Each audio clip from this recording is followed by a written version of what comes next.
Hello friends, welcome to prep IAS. आप सभी लोगों का प्रेप आईएएस पे स्वागत है।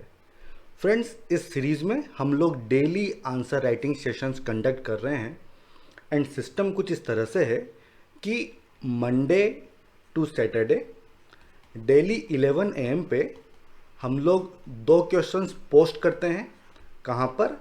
हमारे टेलीग्राम चैनल पे और यूट्यूब कम्युनिटी पे। और आपसे उम्मीद करते हैं, आपसे एक्सपेक्ट करते हैं कि आप उन दोनों ही क्वेश्चंस को अटेम्प्ट करेंगे और फिर 9 PM पे उन दोनों ही क्वेश्चंस का हम लोग यहाँ पे डिस्कशन कर रहे हैं। उसके बाद आपको मॉडल आंसर्स भी हम लोग प्रोवाइड करवा रहे हैं। संडे को हम लोग ऐसे राइटिंग सेशंस कंडक्ट करते हैं। अब आपको आंसर्स लिख के कहाँ पे सबमिट करना है? टेलीग्राम पे हमारा ग्रुप है, आप उसको सर्च कर सकते हैं और इसका लिंक आपको डिस्क्रिप्शन बॉक्स में भी मिल जाएगा। प्रेप आईएएस पीयर इवेल्युएशन, तो इसको आपको सर्च करना होगा। वहाँ पे आप अपने आंसर्स पीयर इवेल्युएशन के लिए सबमिट कर सकते हैं। अब आज का जो सेशन है इसमें हमने 2 क्वेश्चंस लिए हैं। एक क्वेश्चन सोसाइटी से है GS1 और एक क्वेश्चन GS2 गवर्नेंस से है। 1 बाय 1 दोनों ही क्वेश्चन को डिस्कस करेंगे और सबसे एंड में एक लर्नर की आंसर शीट भी हम डिस्कस करने वाले हैं। आपके जो भी डाउट हैं आप डायरेक्टली कमेंट सेक्शन में लिख के मुझसे पूछ सकते हैं, मैं डेफिनेटली सबका रिप्लाई करूंगा। अब चलिए शुरुआत करते हैं हमारे फर्स्ट क्वेश्चन की। देखिए, ये एक 15 मार्कर है, मीन्स 250 वर्ड्स में आपको इसका आंसर लिखना है। क्वेश्चन क्या पूछा गया है? As Indian cities are experiencing rapid urbanisation with the increasing population, government's policies and actions have proved to be inadequate to address the associated challenges analyzed। तो देखिए, काफ़ी बड़ा ये क्वेश्चन है। सबसे पहले हमारा फोकस होगा इसके डिफरेंट पार्ट्स को आइडेंटिफाई करने की। पहले पता तो करें कि पूछा क्या गया है। तो देखिए, फर्स्ट लाइन में क्या लिखा है कि जो इंडियन सिटीज़ हैं उनमें रैपिड अर्बनाइजेशन हो रहा है और पॉपुलेशन काफ़ी बढ़ रही है। तो सबसे पहले तो आपको कुछ डाटा या फिर फैक्ट देना होगा जिससे पता चले कि पॉपुलेशन बढ़ रही है। उसके बाद क्या लिखा हुआ है? गवर्नमेंट की पॉलिसीज़ एंड एक्शन, जो भी गवर्नमेंट की पॉलिसीज़ हैं वो इनएडिकेट रही हैं। और किस चीज़ के लिए इनएडिकेट हैं? To address the associated challenges. अब ये चैलेंजेस कौन से हैं? ये जो पॉपुलेशन बढ़ रही है, जो रैपिड अर्बनाइजेशन हो रहा है, तो उससे कुछ चैलेंजेस हैं। उन चैलेंजेस को एड्रेस करने में गवर्नमेंट की पॉलिसीज इनएडिकेट है। तो ये क्वेश्चन है, आप समझे? तो आपको एसोसिएटेड चैलेंज बताने होंगे, आपको गवर्नमेंट की पॉलिसीज बतानी होंगी और वो पॉलिसीज क्यों इनएडिकेट है ये भी आपको बताना होगा। एंड केवल इतने पे ही आपको नहीं रुकना होगा, कुछ सॉल्यूशंस बताइए और कंक्लूड कीजिए, ठीक है? तो अगर आप इन सब पार्ट्स को आइडेंटिफाई कर पा रहे हो तो आप सही डायरेक्शन में बढ़ रहे हो, ठीक है? मतलब क्या क्या पार्ट्स हो जाएंगे? सबसे पहला इंट्रोडक्शन आप बताइए, क्या चैलेंजेस सामने आ रहे हैं, गवर्नमेंट की पॉलिसीज़ क्या हैं और वो पॉलिसीज़ क्यों इनएडिकेट हैं, क्या सलूशन होने चाहिए एंड कंक्लूजन क्या होगा, ठीक है? जहाँ तक कंटेंट की बात है मुझे लगता नहीं किसी को इशू होगा। सबसे पहले इंट्रोडक्शन में आप एक डाटा बता दीजिए कि किस तरह से अर्बनाइजेशन रैपिड हो रहा है एंड पॉपुलेशन बढ़ रही है। तो ये डाटा आपके पास होना चाहिए, अगर नहीं है तो आप यहाँ से ले सकते हो, इसको याद कर लो। देखिए, ऐसा एस्टिमेट है कि 2030 तक 41% ऑफ इंडियन पॉपुलेशन वो अर्बन एरियाज में रहेंगी और एक एस्टिमेट ये भी है कि by 2050 around 55% population urban area में रहेगी। तो अगर आप ये डाटा बताते हो तो इससे दोनों चीज़ प्रूव हो गई कि रैपिड अर्बनाइजेशन भी हो रहा है एंड पॉपुलेशन भी बढ़ रही है, ठीक है? अब मान लीजिए आपको पता नहीं है डाटा, तो क्या करें? तो आप अर्बनाइजेशन को डिफाइन कर दीजिए, लेकिन उसका इम्पैक्ट इतना नहीं रहेगा। लेकिन कुछ गलत लिखने से अच्छा है आप उसको डिफाइन कर दो कि वो होता क्या है, क्या मतलब होता है उसका? Process of becoming urban. जैसे कि आप सिटीज़ में रहने लग जाओगे, आपका जो एक्टिविटीज़ हैं वो चेंज हो जाएंगी। एग्रीकल्चर से आप नॉन एग्रीकल्चर एक्टिविटीज़ परफॉर्म करने लग जाओगे, जैसे कि trade, manufacturing, industry, management etcetera. ठीक है, तो इस तरह से भी आप इंट्रोड्यूस कर सकते हो, बट प्रीफर कीजिए आपके पास कोई डाटा हो। अब इसके बाद क्या करोगे? इसके बाद बताइए कि ये जो पॉपुलेशन ज़्यादा हो गई है, जो रैपिड अर्बनाइजेशन हो गया है, इससे क्या चैलेंजेस हमारे सामने हैं, तो ये सब आपको पता होंगे। सबसे पहला, बेसिक सर्विसेज सबको प्रोवाइड नहीं करवा पा रहे हैं। अभी दिल्ली में देख लीजिए पानी का कितना इशू चल रहा है, रोज़ न्यूज़ में आता है। Housing, water, sanitation, health service नहीं प्रोवाइड करवा पा रहे हैं। स्लम्स बढ़ रहे हैं, इनकम इनइक्वलिटी बढ़ रही है। आप बॉम्बे का एग्जांपल बता दीजिए, मुंबई का, अंबानी भी वहीं पर रहते हैं और स्लम्स भी वहीं पर हैं। ठीक है, तो काफ़ी सारी इनकम इनइक्वलिटी हैं। देन अर्बन एरियाज में जो मोस्ट ऑफ द वर्कर्स हैं वो इनफॉर्मल सेक्टर में वर्क करते हैं और इसलिए सोशल सिक्योरिटी बेनिफिट उनको नहीं मिल पाते हैं और कोविड की वजह से काफ़ी कुछ निगेटिव इफेक्ट पड़ा है उनके ऊपर। ठीक है, देन आप और भी फैक्टर लिख सकते हैं, जैसे कि ट्रांसपोर्टेशन का इशू है, ट्रैफिक कंजेशन का इशू है, पोल्यूशन का इशू है, क्राइम्स वगैरह बढ़ रहे हैं, रूरल अर्बन डिवाइड बढ़ रहा है, वेस्ट मैनेजमेंट का इशू है। तो काफ़ी कुछ है जो आप यहाँ पे लिख सकते हो। ठीक है, अब अगला पार्ट क्या है? गवर्नमेंट की पॉलिसीज एंड एक्शंस।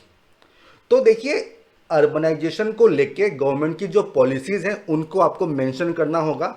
आप चाहें तो एक ब्लॉक डायग्राम बना दो गवर्नमेंट पॉलिसीज और इनको लिख दीजिए इस तरह से, ज़्यादा आपको एक्सप्लेन नहीं करना होगा। ठीक है, आप चाहें तो एक एरो डायग्राम बना दीजिए गवर्नमेंट पॉलिसीज और फिर इस तरह से बता दीजिए। ठीक है, तो आपका टाइम भी बचेगा और स्पेस आपके पास रहेगा।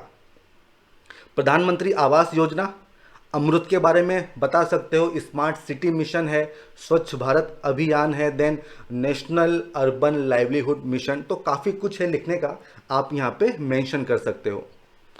अब अगला पार्ट क्या है कि ये जो पॉलिसीज़ हैं ये क्यों इनएडिकेट हैं, तो इनमें जो कमियां हैं वो आपको बतानी है। ठीक है, तो यही की डिमांड है इस क्वेश्चन की। अगर आप इसको एड्रेस कर रहे हैं तो मीन्स आपको अच्छे नंबर मिलेंगे।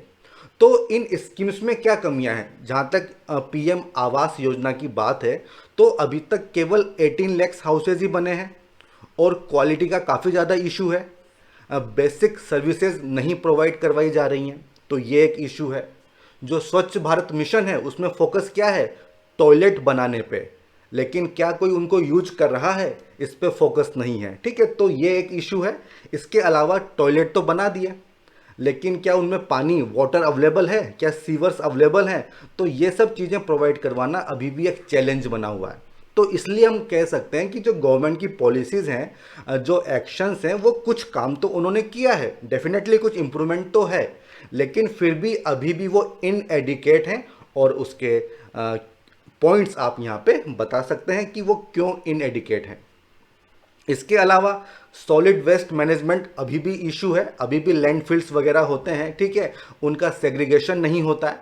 जहाँ तक इनफॉर्मल वर्कर्स की बात है, काफ़ी सारे के पास सोशल सिक्योरिटी बेनिफिट नहीं है, अनएम्प्लॉयमेंट ये इशू चल रहा है, काफ़ी कम वेजेस पे काम करना होता है, सेंटर स्टेट कोऑर्डिनेशन का अभाव है। तो काफ़ी सारे पॉइंट्स है जो आप यहाँ पे लिख सकते हो। ठीक है, हालांकि रियल एग्जामिनेशन में इतने पॉइंट्स आप लिख नहीं पाओगे क्योंकि स्पेस नहीं होता है, लेकिन देखिए अगर मैं आपको 10 पॉइंट बताऊंगा ना तो उसमें से आपको 6 या 7 ही याद रहेंगे। ठीक है, और आप लगभग 4 या 5 ही लिख पाओगे। तो इसलिए कुछ मैं ज़्यादा ही पॉइंट बताता हूँ ताकि आपका काम हो जाए। ठीक है, अब आते हैं सॉल्यूशंस की तरफ कि कुछ सॉल्यूशंस आपको देने होंगे। देखिए, अर्बन एरिया, म्यूनिसिपैलिटीज़, तो उनको आपको ऑटोनॉमी देनी होगी, उनको फंड्स दीजिए, इन्वेस्टमेंट कीजिए, गुड गवर्नेंस लाइए। जहाँ तक वेस्टेज की बात है तो वेस्ट टू एनर्जी प्लांट लगाइए। प्लानिंग पे हमारा फोकस होता नहीं है तो अर्बन प्लानिंग पे हमारा फोकस होना चाहिए। कुछ सक्सेसफुल मॉडल्स हैं, उनके आप एग्जांपल दे सकते हो, जैसे कि Kudumbashree Kerala, micro credit scheme थी एक, और इसका रिलेशन एसएचजी के साथ भी है। दिल्ली मेट्रो काफ़ी एक अच्छा इनिशिएटिव है, काफ़ी सक्सेसफुल इनिशिएटिव है दिल्ली में। देन ओखला का सॉलिड वेस्ट मैनेजमेंट, तो अगर कुछ केस स्टडी दोगे ना तो समझ लो मज़ा आ जाएगा। ठीक है, अब कंक्लूड कर दीजिए। देखिए कंक्लूड किस तरह से करोगे, आप ये बता दीजिए कि जो अर्बन बॉडीज हैं उनको एम्पावर करो, फाइनेंशियली भी एंड स्ट्रक्चरली भी। ये अच्छा कंक्लूजन होगा। आप चाहें तो इंक्लूसिव सिटी की बात कर सकते हैं कि हमारा focus should be on inclusive city, और बता दीजिए ये होती क्या है। इसमें क्या होगा ना, जितने भी रेजिडेंट्स हैं एक सिटी के, भले ही वो पुअर हो रिच हो कोई भी हो, उन सबका रोल होता है सिटी के मैनेजमेंट में, गवर्नेंस में, प्लानिंग में, बजटिंग में। ठीक है, तो इन सबको आप यहाँ पे कंक्लूजन में लिख सकते हो। ये दोनों ही अच्छे कंक्लूजन होंगे। अब ये फर्स्ट क्वेश्चन तो हमने डिस्कस कर लिया है। अब बढ़ते हैं सेकंड क्वेश्चन की तरफ। While various government initiatives have created opportunities for एसएचजीज, they still face several challenges discuss. देखिए अगर आपने फर्स्ट क्वेश्चन सही से अटेम्प्ट किया ना तो आपको भी मजा आएगा, क्योंकि उसमें पार्ट्स को आइडेंटिफाई करना थोड़ा मुश्किल था। ठीक है, यहाँ पे तो साफ साफ आपको पता चल जाएगा कि क्या डिफरेंट पार्ट्स हैं। देखिए सबसे पहले आप इंट्रोड्यूस करेंगे, और किस तरह से करेंगे कि एसएचजी क्या होती हैं, इससे अच्छा इंट्रोडक्शन क्या होगा। ठीक है, फिर क्या पूछा गया है कि काफ़ी सारे गवर्नमेंट इनिशिएटिव्स हैं जिसने इनके लिए अपॉर्चुनिटीज़ क्रिएट की हैं, तो आपको वो इनिशिएटिव लिखने होंगे। ये फर्स्ट पार्ट हो जाएगा। उसके बाद क्या पूछा हुआ है, still they face several challenges, उसके बावजूद भी काफ़ी सारे चैलेंज अभी भी हैं, तो वो चैलेंज बताइए। और उसके बाद आपको रुकना नहीं है। अगर चैलेंज ही बताने होंगे तो फिर आईएएस बनने का मतलब क्या है, सॉल्यूशंस भी बताने होंगे। ठीक है, तो सॉल्यूशन बताइए कि उसके क्या सॉल्यूशन है, किस तरह से उन चैलेंजेस को दूर किया जा सकता है, और फिर आप कंक्लूड कर दीजिए। तो इस तरह से आपको इस क्वेश्चन को अप्रोच करना है। Introduction, then initiative taken by the government, challenges, measures and conclusion. तो ये सारे पार्ट्स आपको एड्रेस करने होंगे। वन बाय वन देख लेते हैं। देखिए मैं आपको रिकमेंड करूंगा कि एसएचजी, एनजीओ, प्रेशर ग्रुप, इनकी डेफिनेशन आप पहले से प्रिपेयर कर लो। SHG, NGO, pressure group. ठीक है, ऐसा ना हो कि एग्जामिनेशन हॉल में आप डेफिनेशन बना रहे हो, आपके सिलेबस में मेंशन्ड है, तो इनकी डेफिनेशन आपको याद होनी चाहिए, और इनके एग्जाम्पल्स भी आपको याद होने चाहिए। ठीक है, तो जब भी क्वेश्चन आए तो साथ में एग्जाम्पल भी होना चाहिए। तो देखिए एसएचजी क्या होते हैं, इसमें 5 to 20 लोग मिलके अपना ग्रुप बना लेते हैं, जो उनकी सेविंग होती है उसको पूल करते हैं, बैंक में डिपॉजिट करते हैं, उससे उनको लोन मिलता है, और फिर उससे वो अपना छोटा मोटा बिजनेस स्टार्ट कर सकते हैं। तो ब्रॉडली कॉन्सेप्ट ये है एसएचजी का। इसको किस तरह से डिफाइन करोगे, self govern, peer controlled, information group of people with similar socio economic background and having a desire to collectively perform common purpose. तो ये डेफिनेशन आप याद कर लीजिए। ये याद नहीं होती है तो ये भी इसकी डेफिनेशन है, आप याद कर लीजिए। Voluntary association of people with common interest form to achieve collective social and economic goals and organised for mutual help and benefit. इसका मतलब वही है जो मैंने आपको यहाँ पे समझाया है। ठीक है, कुछ एग्जाम्पल दे दो। कुदुम्बश्री केरला, ये तो आपको याद होना ही चाहिए। आप चाहें तो महिला आर्थिक विकास महामंडल महाराष्ट्र, इसका भी एग्जाम्पल यहाँ पे दे सकते हो, तो काफ़ी अच्छा इम्पैक्ट होगा। इसके बाद आपको गवर्नमेंट की जो स्कीम्स हैं एसएचजी के लिए वो बतानी होंगी, काफ़ी सारी हैं। आप एसएचजी बैंक लिंकेज प्रोग्राम बता सकते हैं, और थोड़ा सा ब्रीफ में इसको लिख भी दीजिए कि इसमें क्या है, किस तरह से अपॉर्चुनिटीज़ क्रिएट की गई हैं, क्योंकि इसमें माइक्रो फाइनेंस प्रोजेक्ट है, पैसा वगैरह दिया जाता है। ठीक है, प्रायोरिटी सेक्टर लैंडिंग आप लिख सकते हैं, प्रियदर्शिनी स्कीम आप लिख सकते हैं। मैं इनको एक्सप्लेन नहीं कर रहा हूँ क्योंकि ज़्यादा कुछ है नहीं इसमें समझाने का। आप एनआरएलएम की बात कर सकते हैं, आप महिला किसान सशक्तिकरण परियोजना के बारे में बात कर सकते हो। देन ई शक्ति, इसमें क्या है, जो एसएचजी हैं उनका डिजिटलाइजेशन किया जाएगा ताकि उनका फाइनेंशियल इंक्लूजन हो जाए। सारस कलेक्टिव इनिशिएटिव, ये भी इम्पोर्टेंट है। इसमें क्या होगा कि जो एसएचजी हैं उनके प्रोडक्ट को जो जीईएम है उसमें डिस्प्ले किया जाएगा ताकि मार्केटिंग वगैरह हो जाए। ठीक है, तो ये भी एक अच्छा इनिशिएटिव है। तो ये सब आपको मेंशन करने होंगे। अगला पार्ट क्या है, व्हाट आर द चैलेंजेस जो अभी भी एग्जिस्ट करते हैं, तो काफ़ी कुछ है। मैंने तो काफ़ी कुछ यहाँ पे बताए हैं, 6-7 पॉइंट्स आपको लिख देने होंगे, सफिशिएंट होगा। देखिए आज भी जो मैक्सिमम एसएचजी हैं वो केवल एग्रीकल्चर एक्टिविटीज़ पर डिपेंड करती हैं, तो इसको डाइवर्सिफाइड करने की ज़रूरत है। टेक्नोलॉजी का यूज़ नहीं होता है, बहुत कम होता है, ये भी एक इशू है। देन इनका जो स्प्रेड है ना, ये साउथ इंडिया में ज़्यादा है। अगर हम बात करें नॉर्थ की या फिर नॉर्थ ईस्ट की, तो वहाँ पे काफ़ी कम एसएचजी आपको देखने को मिलेंगी। और इसके लिए आप ये डाटा बता सकते हो कि 71% जो थी वो साउदर्न एरिया में थी। कब? 2001 में। अगर आपके पास इससे भी रिसेंट कोई डाटा है तो आप उसको दे सकते हो। देन मार्केटिंग का इशू है। भाई आपका प्रोडक्ट बन गया, लेकिन उसको किस तरह से प्रमोट करोगे? कोई ब्रांड नेम नहीं है, तो ये इशू होता है। इंफ्रास्ट्रक्चर, प्रोडक्ट आपने बना लिया, अब उसको आप मार्केट तक कैसे पहुंचाओगे? रोड्स, रेलवेज, ठीक है, कोल्ड चेन, इन सब का इशू तो है इसे इंडिया में। देन ट्रेनिंग कैपेसिटी बिल्डिंग का इशू है, क्योंकि मैक्सिमम रूरल वुमेन इलिटरेट होती हैं, तो ट्रेनिंग का इशू होता है, कैपेसिटी बिल्डिंग का इशू होता है। देन फैसिलिटेटर सपोर्ट, देखिए क्योंकि इलिटरेट हैं तो पता ही नहीं है कि लोन कैसे लेना है, किस तरह से अकाउंट बुक को मेंटेन किया जाता है, तो ये सब इशू हैं। Lack of stability and unity, देखिए मैक्सिमम फीमेल्स होती हैं, शादी के बाद माइग्रेट कर जाती हैं, तो स्टेबिलिटी एंड यूनिटी का इशू होता है। इसके बाद आप पैट्रियार्चल माइंडसेट भी लिख सकते हो, क्योंकि देखिए हमारे यहाँ पे रोल पहले से फिक्स है कि मेल क्या करेगा, फीमेल क्या करेगा। तो जब वुमेन के रोल की बात आती है तो आज भी हम लोग काफ़ी ज़्यादा पैट्रियार्चल हैं माइंडसेट में, तो वो एक इशू है। फैमिली रिस्पॉन्सिबिलिटी, घर को संभालना है, वो आज भी फीमेल के ऊपर ही वो जिम्मेदारी होती है, तो किस तरह से आप टाइम दोगे? पॉलिटिसाइजेशन, करप्शन, ये सब भी इशू है। भाई आपको लोन लेना है बैंक से, तो उसमें करप्शन वगैरह होता है। तो ये तमाम सारे चैलेंजेस हैं जो आज भी हमारे सामने हैं। अब कुछ सॉल्यूशंस बता दीजिए। देखिए गवर्नमेंट का रोल काफ़ी इंपॉर्टेंट है। गवर्नमेंट को फैसिलिटेट भी करना होगा और प्रमोट भी करना होगा एसएचजी मूवमेंट को, तो ये आप लिख सकते हो। जो क्रेडिट का इशू है उसको दूर करना चाहिए, लोन आराम से मिल जाए, तो उसका जो प्रोसीजर है वो कॉम्प्लेक्स नहीं होना चाहिए। जो अनइवन डिस्ट्रीब्यूशन है कि साउथ में ज़्यादा है, नॉर्थ और नॉर्थ ईस्ट में कम है, तो वो जो डिस्पैरिटी है उसको दूर किया जाना चाहिए। एसएचजी का रिकॉर्ड हमारे पास है नहीं, मॉनिटरिंग सेल वगैरह होनी चाहिए हर स्टेट में, ठीक है, ताकि पता तो चले कि क्या चीज़ पॉजिटिव है, क्या चीज़ निगेटिव है। तो ये सब पॉइंट्स आप लिख सकते हैं। उनकी कैपेसिटी बिल्डिंग की जाए, ट्रेनिंग प्रोग्राम्स वगैरह चलाए जाएं, बैंकिंग स्टाफ को सेंसिटाइज किया जाए, जेंडर सेंसिटाइजेशन, ताकि वो आराम से लोन दे पाएँ, ठीक है। देन देखिए क्योंकि बिजनेस में लॉस हो सकता है, तो इंश्योरेंस कवरेज देना काफ़ी ज़रूरी है, ठीक है। तो ये पॉइंट भी आप मेंशन कर सकते हो। इसके अलावा इलिटरेट हैं तो लिटरेसी लेवल बढ़ाइए, विलेज एरिया में एजुकेशन को प्रमोट कीजिए। जहाँ तक मार्केटिंग का इशू है तो आप एनजीओ की हेल्प ले सकते हो कि वो उनके प्रोडक्ट्स को मार्केटिंग करें।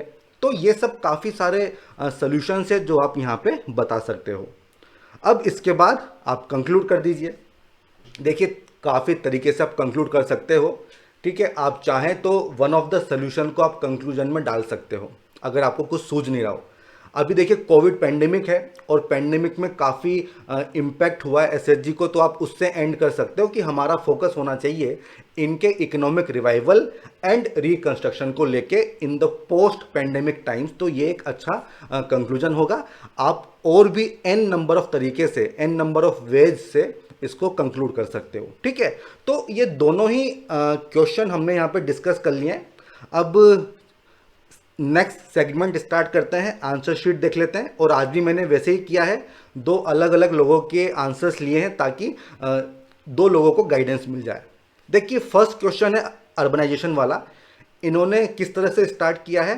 Urbanisation is the process of establishing new towns. अब देखो ये गलत है, ये कोई जरूरी नहीं कि नया टाउन बनेगा, जो एग्जिस्टिंग है वो भी एक्सपेंड हो सकता है, तो ये चीज़ मत लिखो, गलत है ये। Where economic activities are centred around non agriculture, तो ये पॉइंट सही है, ठीक है, लेकिन ये न्यू टाउन्स एंड सिटीज, ये पॉइंट गलत होगा। थोड़ा अलाइनमेंट देखिए, ठीक है। अलाइनमेंट पे आपको थोड़ा वर्क करना होगा। देन आपने ये बताया है, यूनेस्को की कुछ डाटा आपने दिया है कि बाय 2050 60% पॉपुलेशन अर्बन एरिया में रहेगी, तो ये आपने अच्छा पॉइंट यहाँ पे लिखा है। देन आपने गवर्नमेंट पॉलिसीज एक्शन बताए हैं। देखिए, आपने इश्यूज छोड़ दिए हैं, ठीक है। इश्यूज आपको इस जगह पे लिखने चाहिए थे और इसके बाद आपको गवर्नमेंट की पॉलिसीज बतानी है, ठीक है। तो स्ट्रक्चर थोड़ा सा आपको इंप्रूव करना होगा, ठीक है। एक लॉजिकल सीक्वेंस होना चाहिए, ठीक है। पहले सॉल्यूशंस बताएंगे कि पहले प्रॉब्लम्स बताएंगे? पहले प्रॉब्लम्स बताइए ना, ठीक है। आपने smart city mission, Awas Yojana, urban Livelihood mission, देखिए इतना एक्सप्लेन करने की ज़रूरत नहीं है, ठीक है, क्योंकि काफ़ी सारे पार्ट्स हैं। प्रोवाइड कॉन्स्टिट्यूशनल स्टेटस, देखिए ये थोड़ा ग्रामर पे वर्क कीजिए, ऑलरेडी हम प्रोवाइड करवा चुके हैं, ठीक है। JNURM के बारे में आपने लिखा है, थोड़ा कम एक्सप्लेन करो, ठीक है। इतना एक्सप्लेन करने की ज़रूरत नहीं है क्योंकि काफ़ी सारे पार्ट्स आपको एड्रेस करने हैं। Then, although the government had introduced several policies, programs, actions to ensure sustainable urban ecosystem, but these proved to be inadequate. तो बताइए तो सही कि किस तरह से inadequate हैं, ये चीज़ आपने नहीं बताई है, तो आपने एक पार्ट मिस कर दिया है। अब आपने लिखा है एसोसिएटेड चैलेंजेस ऑफ अर्बनाइजेशन, तो देखिए ये पॉइंट आपको पहले लिखना था।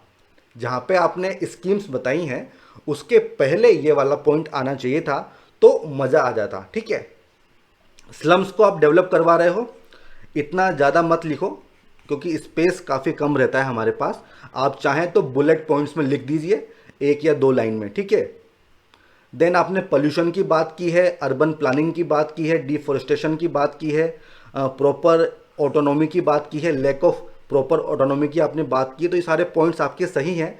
देन आपने सॉल्यूशंस दिए हैं कि UNDP की जो गाइडलाइन है उसको आप फॉलो करो, तो ये भी सही आपने बताया। और फिर आपने कंक्लूड किया है कि हमारा फोकस अर्बनाइजेशन की जगह रूरबनाइजेशन पे होना चाहिए, ठीक है, मतलब रूरल प्लस अर्बन, तो ये भी एक अच्छा पॉइंट है। हमने इस पे एक ऐसे भी लिखा था, ठीक है। तो आप समझ गए होंगे कि क्या इशू है आपके इस क्वेश्चन में। कंटेंट वाइज इतना इशू नहीं है, लेकिन आपने एक पार्ट मिस कर दिया है और जो सीक्वेंस है उस पर आपको ध्यान देना होगा, ठीक है।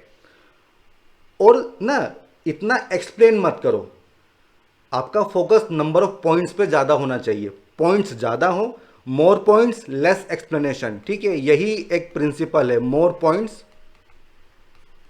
लेस एक्सप्लेनेशन, ठीक है। तो यही आपको फॉलो करना है। अब आते हैं सेकंड क्वेश्चन की तरफ। एक तो इनकी हैंडराइटिंग मुझे बहुत अच्छी लगी है, जिसकी भी आंसर शीट है, काफ़ी शानदार इनकी हैंडराइटिंग है।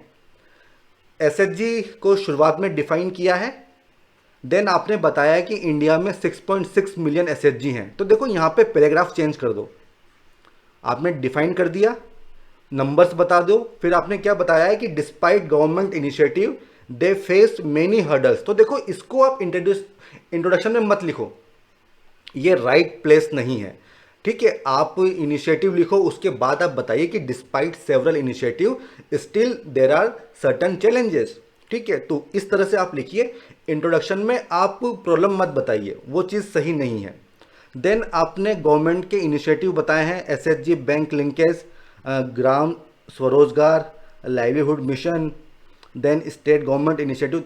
तो आपने 4 पॉइंट यहाँ पे लिखे हैं, आप और भी डायमेंशन यहाँ पे इंक्लूड कर सकते थे, काफ़ी कुछ स्कीम्स हैं।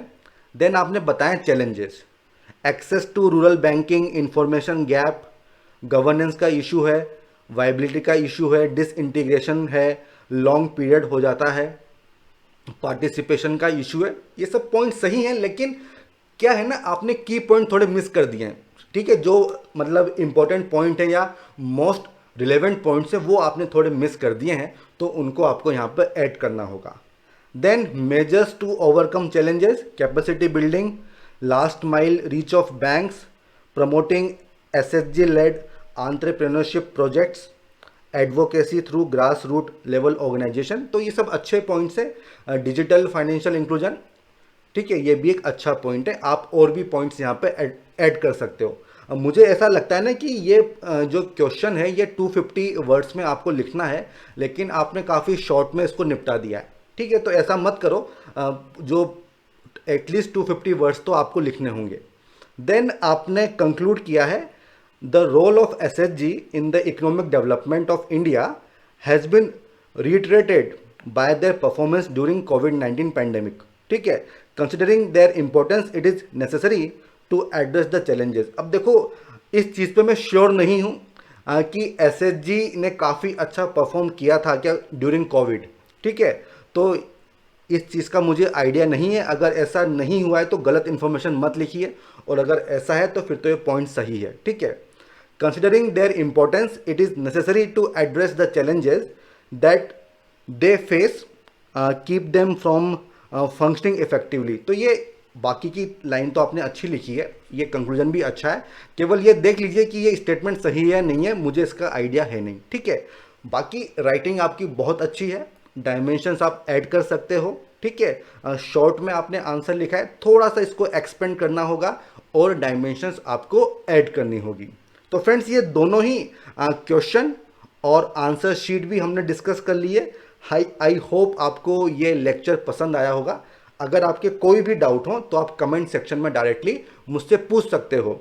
ठीक है, एंड हमारे इस वीडियो को लाइक करना न भूलें, साथ ही साथ हमारे चैनल को जरूर सब्सक्राइब करें। ठीक है friends, all the best, good bye.